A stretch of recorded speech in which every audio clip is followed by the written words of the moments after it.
ವಿಶೇಷ ಚೇತನರ ವಾರ್ತೆಗೆ ಸ್ವಾಗತ. ಸ್ನೇಹಿತರೆ, ರಾಜ್ಯಾದ್ಯಂತ ನಿಮ್ಮ ಗ್ರಾಮ ಪಂಚಾಯಿತಿಗಳಲ್ಲಿ ಕೆಲವು ಹುದ್ದೆಗಳನ್ನು ಭರ್ತಿ ಮಾಡಲು ಸರ್ಕಾರ ನಿರ್ಧಾರ ಮಾಡಿದ್ದು, ಈ ಕುರಿತು ಒಂದು ಬ್ರೇಕಿಂಗ್ ನ್ಯೂಸ್ ಇದೆ. ಇದನ್ನು ನಿಮಗೆ ತಿಳಿಸ್ತಾ ಹೋಗ್ತೀನಿ.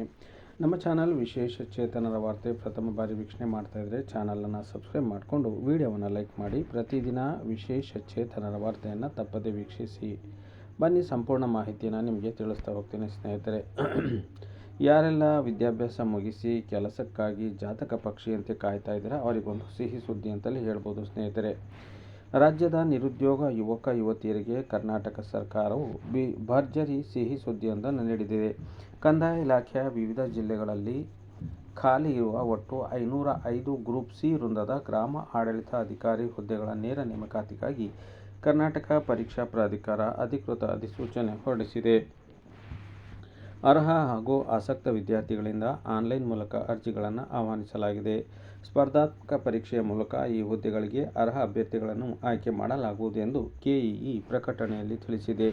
ಪ್ರಮುಖ ದಿನಾಂಕಗಳನ್ನು ನೋಡೋದಾದರೆ, ಆನ್ಲೈನ್ನಲ್ಲಿ ಅರ್ಜಿ ಸಲ್ಲಿಕೆ ದಿನಾಂಕ ಆರಂಭ 11/7/2026. ಅರ್ಜಿ ಸಲ್ಲಿಕೆಗೆ ಕೊನೆಯ ದಿನಾಂಕ 30/7/2026. ಅರ್ಜಿ ಶುಲ್ಕ ಪಾವತಿಸಲು ಕೊನೆಯ ದಿನಾಂಕ 31/7/2026. ಸ್ಪರ್ಧಾತ್ಮಕ ಪರೀಕ್ಷೆಯ ದಿನಾಂಕ 4/10/2026. ಪತ್ರಿಕೆ 1 ಮತ್ತು 2. ಜಿಲ್ಲಾವಾರು ಹುದ್ದೆಗಳನ್ನು ಯಾವ ರೀತಿ ನೋಡೋದಾದರೆ, ಭಾಳಷ್ಟು ಜಿಲ್ಲೆಗಳಲ್ಲಿ ಬಹಳ ಹುದ್ದೆಗಳು ಖಾಲಿ ಇವೆ. ರಾಜ್ಯದ ಒಟ್ಟು 21 ಜಿಲ್ಲೆಗಳಲ್ಲಿ ಈ ಕೆಳಗಿನಂತೆ ಹುದ್ದೆಗಳನ್ನು ಹಂಚಿಕೆ ಮಾಡಲಾಗಿದೆ. ತುಮಕೂರು ಜಿಲ್ಲೆಯಲ್ಲಿ 50 ಹುದ್ದೆಗಳು, ಮಂಡ್ಯ 50 ಹುದ್ದೆಗಳು, ಬೆಳಗಾವಿ 48, ಮೈಸೂರು 45, ಹಾಸನ 35, ಚಾಮರಾಜನಗರ 31, ಬೆಂಗಳೂರು ದಕ್ಷಿಣ 30, ಬೆಂಗಳೂರು ಗ್ರಾಮಾಂತರ 29, ಕೋಲಾರ 22, ಚಿಕ್ಕಬಳ್ಳಾಪುರ 21, ಬೆಂಗಳೂರು ನಗರ 20, ದಕ್ಷಿಣ ಕನ್ನಡ 20, ಶಿವಮೊಗ್ಗ 18, ಬಾಗಲಕೋಟೆ 16, ಚಿತ್ರದುರ್ಗ 15, ಹಾವೇರಿ 15, ಗದಗ 14, ಉಡುಪಿ 10, ಚಿಕ್ಕಮಗಳೂರು 10, ಬೀದರ್ 4, ರಾಯಚೂರು 2. ಗಮನಿಸಿ, ಅಭ್ಯರ್ಥಿಗಳು ಕೇವಲ ಒಂದು ಜಿಲ್ಲೆಗೆ ಮಾತ್ರ ಅರ್ಜಿ ಸಲ್ಲಿಸಲು ಅವಕಾಶ ಇರ್ತದೆ. ಹಾಗಾದರೆ ಈ ಹುದ್ದೆ ಪಡೆಯಬೇಕಂದ್ರೆ ನೀವು ಎಲ್ಲಿನೆಲ್ಲ ವಿದ್ಯಾರ್ಥಿಯನ್ನು ಹೊಂದಿರಬೇಕು ಅಂತ ನೋಡೋದಾದರೆ, ಅಭ್ಯರ್ಥಿಯು PUC ಅಥವಾ ತತ್ಸಮಾನ ವಿದ್ಯಾರ್ಥಿ ಹೊಂದಿರಬೇಕು. CBSE, ICSE, NIOS 3 ವರ್ಷದ ಡಿಪ್ಲೊಮೊ ಅಂದರೆ ITI ತತ್ಸಮಾನ ಕೋರ್ಸುಗಳನ್ನು ಪರಿಗಣಿಸಲಾಗ್ತಾ ಇದೆ. ಅರ್ಜಿ ಸಲ್ಲಿಸಲು ಕೊನೆಯ ದಿನಾಂಕದೊಂದಿಗೆ ನಿಗದಿತ ವಿದ್ಯಾರ್ಥಿ ಅಂಕಪಟ್ಟಿ ಪ್ರಮಾಣ ಪತ್ರವನ್ನು ಹೊಂದಿರಬೇಕು. ಫಲಿತಾಂಶಕ್ಕಾಗಿ ಕಾಯುತ್ತಿರುವವರಿಗೆ ಅವಕಾಶ ಇರುವುದಿಲ್ಲ. ವಯೋಮಿತಿ ವಿವರವನ್ನು ನೋಡೋದಾದರೆ, ಕನಿಷ್ಠ ವಯೋಮಿತಿ 18 ವರ್ಷಗಳಾಗಿರಬೇಕು.